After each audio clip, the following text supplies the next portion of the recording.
On complique l'exercice, donc maintenant je vais faire attribuer une subvention pour les espèces qui sont en très grand danger. Donc une espèce qui va être en très grand danger lorsque son poids va être inférieur de 70% du poids de la colonie, c'est-à-dire que pour les pipistrelles communes, quand le poids de la pipistrelle va être inférieur à 70%, donc à 3,5.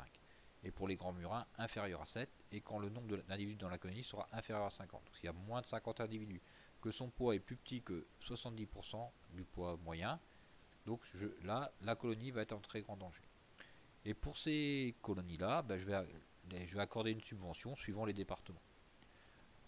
Alors que devez-vous faire pour attribuer la subvention? Donc on doit commencer par avoir les individus en très grand danger. Donc on détermine les individus en très grand danger. Que vais-je faire pour avoir les individus en très grand danger? Donc je vais donc avoir une requête. Je crée une requête.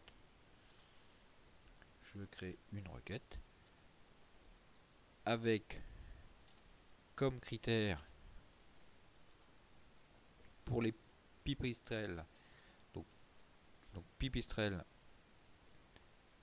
je vais avoir un poids qui va être inférieur à 3,5 et un nombre d'individus inférieur à 50.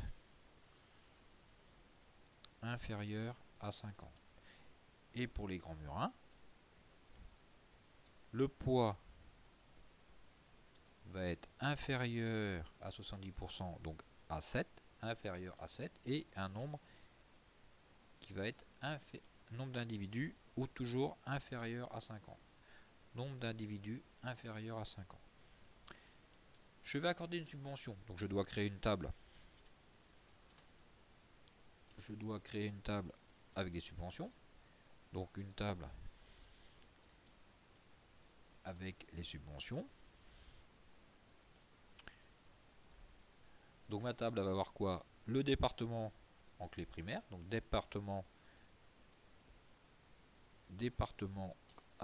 qui va de la clé primaire, et je vais mettre les prix. Une fois que je vais avoir trouvé mes chauves-souris en très grand danger, qu'est-ce qu'il va me rester à faire? Je multiplie le nombre de chauves-souris en très grand danger par le prix. Une fois que j'ai multiplié le nombre par le prix, je fais la somme.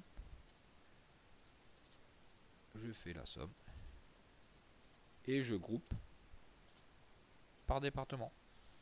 Donc voilà en gros ce que j'ai envie de faire. Donc je commence par créer ma table. Donc je vais donc avoir ma table des subventions. Donc on a dit table des subventions. Donc le département, ça va être ma clé primaire. Le nombre, j'ai mis le nombre et j'ai mis le prix. Ce qui va faire quelque chose qui va ressembler à ça. Donc 14, c'était le Calvados, 7 euros. 50 manches, 5 euros. L'ordre, on est moins généreux, 4 euros. La requête que je vais donc faire, donc notre requête qui va être à payer. Donc la requête qui va être plutôt, je crois que c'est celle-là qu'on va faire. Donc notre requête. Bien entendu, je mets bien mes tables en relation les unes avec les autres. Donc espèce avec espèce, département avec département. Département avec département. J'ai mon nombre de chauves-souris, donc j'ai mon département. Je prends ici les chauves-souris qui sont en très grand danger. Donc on a dit, dans la partie écrite, l'espèce pour les grands murins, leur nombre doit être plus petit que 50 et le poids de ma chauve-souris doit être plus petit que 7.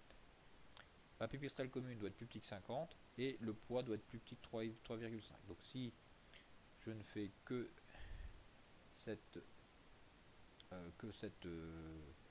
chose-là, ça va me donner tous mes... Donc ici, ça va me donner toutes les chauves-souris, toutes les colonies qui sont en très grand danger. Donc là, j'ai toutes mes colonies qui sont en très grand danger. Je vais en faire le nombre. Je vais calculer combien j'en ai en très grand danger. Donc là, je vais en faire la somme. Donc j'en fais la somme. Donc bien entendu, je vais pas pouvoir afficher tous ces nombres-là et la somme. Donc là, je suis obligé de décocher. Donc ce qui va m'en faire 147. Je les veux par département, je mets département et je groupe par département. Donc là, je vais les avoir groupés par département. Donc 31 dans l'ordre, 67, etc. Et je veux calculer ma subvention. Donc ma subvention, ça va être le nombre fois le prix.